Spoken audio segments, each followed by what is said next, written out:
अनंत जन्मों के शुक्र उदय हुए तब तुम्हें सतमार्ग में वेश धारण करने का या परमार्थ में चलने का सौभाग्य मिला।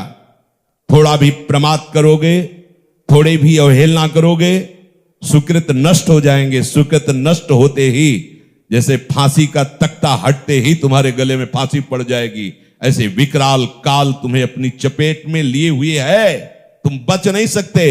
फिर जो दुर्गति होती उस समय कोई बचाने वाला नहीं होता। मन पछताई है, अवसर बीते। बहुत बढ़िया अवसर है, पर अज्ञानी जी को यह भी बात चुभेगी, समझ में नहीं आएगी। पर कोई बिरले ही ऐसे हैं जो समझ सकते हैं। महात्मा जन कह रहे हैं, समस्त पदार्थों और प्राणियों के आश्रय स्वरूप प्रभु कोई बिरला ही एकाग्रता से अपने आप को आपके चरणों में समर्पित करके केवल आपका ही चिंतन करता है।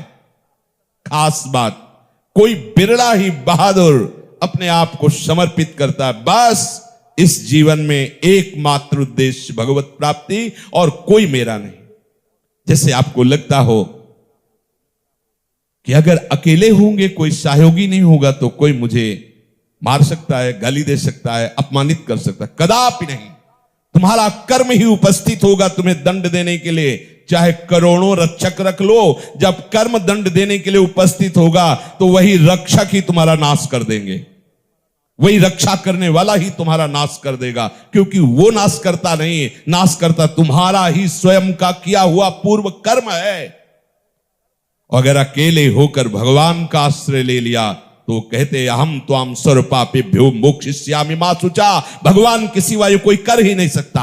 अहम त्वाम सर्वपापेभ्यो मोक्षयिष्यामि मा शुचा, ये किसी का अधिकार नहीं, केवल एकमात्र प्रभु ही कर सकते हैं।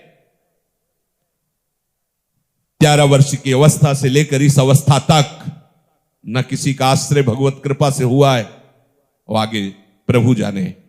पर देखा है कैसे प्रभु दुलार करते हैं। अगर किसी का आश्रय लिया होता तो उसका दुलार दिखाता और उसमें आसक्त होकर अपने प्रभु को भूल जाता। प्रभु का दृढ़ आश्रय ना हो पाता। उनकी अपार करुणा की किसी का आश्रय होने ही नहीं दिया। जहां कहीं लगा कि ये मेरा है, वहां वो ऐसी चाल चला कि हंसना आया कि अरे नहीं नहीं, भ्रम नहीं, भ्रम नहीं, भ्रम नहीं, कोई तुम्हारा नहीं है। जो तुम्हें भास रहा है वो माया है, जो है वो एकमात्र प्रभु है। कोई बिरले लोग ऐसे होते हैं। और प्रभु जिसने आपके चरणों का ऐसा आश्रय ले लिया, कैसा? एकाग्रता पूर्वक अन्य भावों का, अन्य आश्रयों का, अन्य संबंधों का चीख चीख के कह रहे, समझ लो, अन्य भावों का, अन्य आश्रयों का, अन्य संबंधों का त्याग करके एकमात्र केवल आपका हो जाता है। उसके लिए संसार समुद्र कैसा होता है? बोले गाय के बछड़े के खुर के गड्ढे के समान हो जाता है।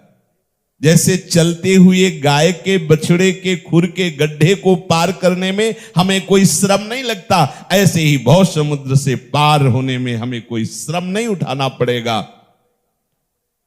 श्री हरिवंश प्रताप नाम नौका निज खेवक, भवसागर सुख तरत निकट हरिवंश जो सेवक। सुख पूर्वक नाच गा के रिझा के लाडली लाल के नवनिवृत्त निकुंज में पहुंच जाएंगे। पर जरूरत इस बात की है कि हमारा कोई दूसरा कहने वाला ना हो। मेरे हृदय में यह ना हो कि वो मेरा है, वो मेरी वस्तु है, वो मेरा स्थान है, वो मेरा धन है, वो मेरा बल है। अगर ऐसा है तो ऐसा नहीं है, और अगर ऐसा नहीं है तो फिर ऐसा है।